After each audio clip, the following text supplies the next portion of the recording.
الحمد لله رب العالمين والعاقبة للمتقين والصلاة والسلام على سيد الرسل وخاتم الأنبياء والمرسلين وعلى آله وصحابه أجمعين. أما بعد فأعوذ بالله من الشيطان الرجيم. بسم الله الرحمن الرحيم. يا أيها الذين آمنوا كتب عليكم الصيام كما كتب على الذين من قبلكم لعلكم تتقون. قال النبي صلى الله عليه وسلم عن أبي هريرة قال قال رسول الله صلى الله عليه وسلم إذا دخل رمضان فتحت أبواب الجنة وغلقت أبواب جهنم وسلسلة الشياطين أو كما قال عليه الصلاة والسلام. صدق الله مولانا العظيم وصدق رسوله النبي الصادق الكريم ونحن على ذلك لمن الشاهدين والشاكرين والحمد لله رب العالمين. عزیزان محترم، یہ جو ایک آیت مبارکہ آپ حضرات کے سامنے قرآن مجید فرقان حمید میں سے تلاوت کی ہے، اس کے اندر اللہ تعالیٰ نے ماہ رمضان کی فرضیت کو بیان کیا، ماہ رمضان کے روزوں کی فرضیت کو بیان فرماتے ہوئے فرمایا یا ایھا الذین آمنوا، اے ایمان والو،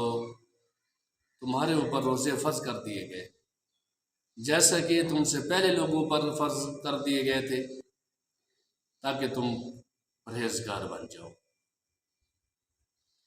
عزیزان محترم، سب سے پہلی بات یہ ہے کہ صوم کسے کہتے ہیں؟ صوم اور صیام لغت میں مطلقاً امساک یعنی رکنا ہے، اور شریعت کی اصطلاح میں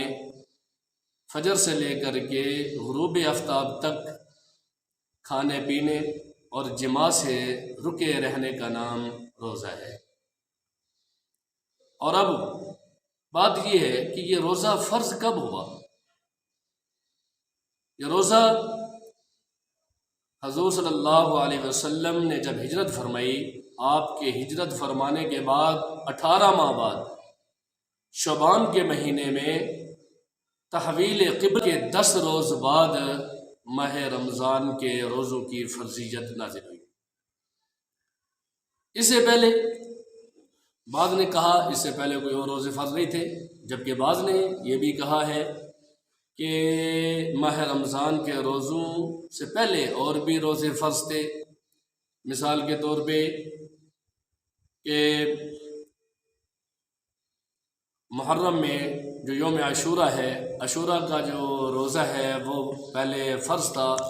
جب ماہ رمضان کے روزوں کی فرضیت نازل ہوئی تو اس کی فرضیت منسوخ ہو گئی. اب فضیلت اب بھی برقرار ہے. اور بعض نے کہا کہ ایام بیض یعنی قمری مہینے کی 13، 14 اور 15 تاریخ کے روزے فرض تھے. تو بہرحال جب یہ ماہ رمضان کے روزے فرض ہوئے تو اور روزوں کی فرضیت منسوخ ہو گئی. اور اب بات یہ ہے کہ اس روزے کی اہمیت کیا ہے؟ ماہ رمضان کے جو روزے فرض ہوئے ان کی اہمیت، تو ان کی اہمیت سب سے پہلے جو بات یہ ہے، اسلام میں جو 5 بنیادی ارکان ہیں ان میں تیسرا نمبر روزے کا ہے، یعنی کلمہ، نماز، روزہ، زکوٰۃ، حج. تو گویا کہ یہ اسلام کا یہ تیسرا بنیادی رکن ہے، اور اس روزے کا انکار کرنے والا کافر ہے، اور اس کا تارک فاسق اور بہت ہی گناہ گار ہے. حتیٰ کہ در مختار کے اندر باب ما یفسد الصوم کے اندر یہ لکھا ہے وَلَوْ أَكَلَ عَمَدًا أَشْهُرَةً بِلَا عُذْرٍ يُقْتَلُ. جو شخص بھی اس ماہ رمضان میں علل اعلان کھاتا پیتا نظر آئے اس کو قتل کر دینا چاہیے. عزیزان محترم، روزے کے اپنے فوائد ہیں اور ہر عبادت کا اپنا اپنا فائدہ ہے اور اس کے اپنے ایک فوائد ہیں، لیکن اس روزے کے جو فوائد ہیں ان میں سے یہ ہے کہ روزے کی حالت میں روزے دار کو ایک دلی سکون حاصل ہوتا ہے، اور یہ ہے کہ دلی سکون اس طرح ہوتا ہے کہ جتنے بھی اعضاء ہیں جن سے نیکی اور بدی کی جاتی ہے وہ سست پڑ جاتے ہیں روزے کی حالت میں۔ عزیزان محترم، روزے کے اپنے فوائد ہیں اور ہر عبادت کا اپنا اپنا فائدہ ہے اور اس کے اپنے ایک فوائد ہیں، لیکن اس روزے کے جو فوائد ہیں ان میں سے یہ ہے کہ روزے کی حالت میں روزے دار کو ایک دلی سکون حاصل ہوتا ہے، اور یہ ہے کہ دلی سکون اس طرح ہوتا ہے کہ جتنے بھی اعضاء ہیں جن سے نیکی اور بدی کی جاتی ہے وہ سست پڑ جاتے ہیں روزے کی حالت میں۔ جیسا کہا جاتا ہے نا کہ جب نفس بھوکا ہوتا ہے تو اور اعضاء سیر ہو جاتے ہیں، اور جب نفس سیر ہوتا ہے تو اور اعضاء بھوکے ہو جاتے ہیں۔ وہ اس کو آسان لفظوں میں یوں سمجھیے کہ دیکھیں اللہ تعالیٰ نے جتنے بھی اعضاء پیدا کیے ہیں تو ہر اعضاء کا اپنا اپنا کام اللہ نے ذمہ لگایا ہے، ہر اعضاء اپنے مخصوص کام کے لیے پیدا کیے گئے۔ اب مثال کے طور پہ یہ آنکھ ہے، اللہ نے آنکھ کو پیدا فرمایا تو آنکھ کا کام دیکھنا ہے، لیکن جب پیٹ بھوکا ہوگا، نفس بھوکا ہوگا تو یہ آنکھ کسی اور طرف دیکھنے کی رغبت نہیں کرے گی، لیکن جب نفس سیر ہو جائے گا تو اب یہ بھوکی ہو جائے گی، یہ کہ پھر کیا ہے، یہ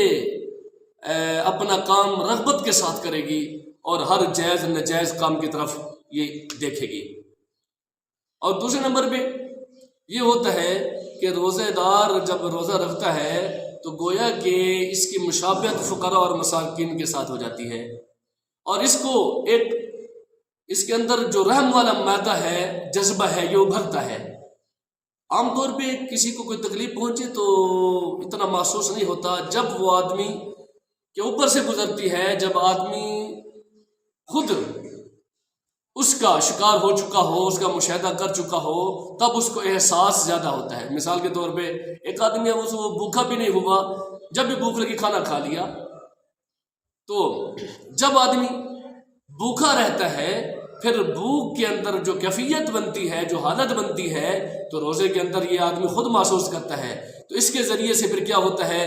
فقراء اور مساکین کے اوپر رحم آتا ہے کہ دیکھیں کہ جن کے پاس کھانے پینے کو کچھ نہیں ہے وہ کس طرح برداشت کرتے ہوں گے، تو اس سے پھر رحم کا معدہ ابھرتا ہے، تو فقراء اور مساکین کا خیال آتا ہے۔ ایک بزرگ ہے پیشر حافی، ایک بزرگ ہے پیشر حافی، ان کے بارے میں آتا ہے ان کے پاس ایک آدمی سردی کے موسم میں گیا، دیکھا کہ وہ اپنے اوپر ایک چادر لے کے بیٹھے ہوئے، حالانکہ سردی کے بچاؤ کے لیے ان کے پاس اور بھی سامان ہے، بستر بھی ہے اور کمبل وغیرہ بھی ہے، لیکن جب دیکھا کہ وہ صرف وہ چادر اوڑھ کے بیٹھے ہیں اور کانپ رہے ہیں، تو شخص نے سوال کیا کہ حضرت آپ کے پاس یہ سردی سے بچاؤ کے لیے اور بھی سامان ہے، آپ وہ استعمال کیوں نہیں فرماتے؟ انہوں نے فرمایا بھائی بات یہ ہے، ہمیں فقراء اور مساکین کے اوپر جو حاجت مند ہیں ان کے اوپر ہمیں رحم آتا ہے، اور ہم تو ان کے ساتھ کچھ نہیں کر سکتے، ان کے ساتھ تعامل تو نہیں کر سکتے، ہاں جتنا ہم کر سکتے ہیں وہ ہم ان کے ساتھ کیا مطابقت اختیار کیے بیٹھے ہیں کہ ان کے پاس بھی پہننے کے لیے کچھ نہیں ہے، تو ہم بھی صرف اب چادر پہن کر کے ان کے ساتھ وہ مطابقت کا اظہار کر رہے ہیں۔ اور یہی بات ہمیں اولیاء اللہ اور عارفین سے ملتی ہے کہ جب بھی وہ کھانا کھاتے اور ہر لقمے کے اوپر اور وہ یہ دعا کیا کرتے تھے، اللہم لا تؤاخذنی بحق الجائعین، اللہ جو بھوکے ہیں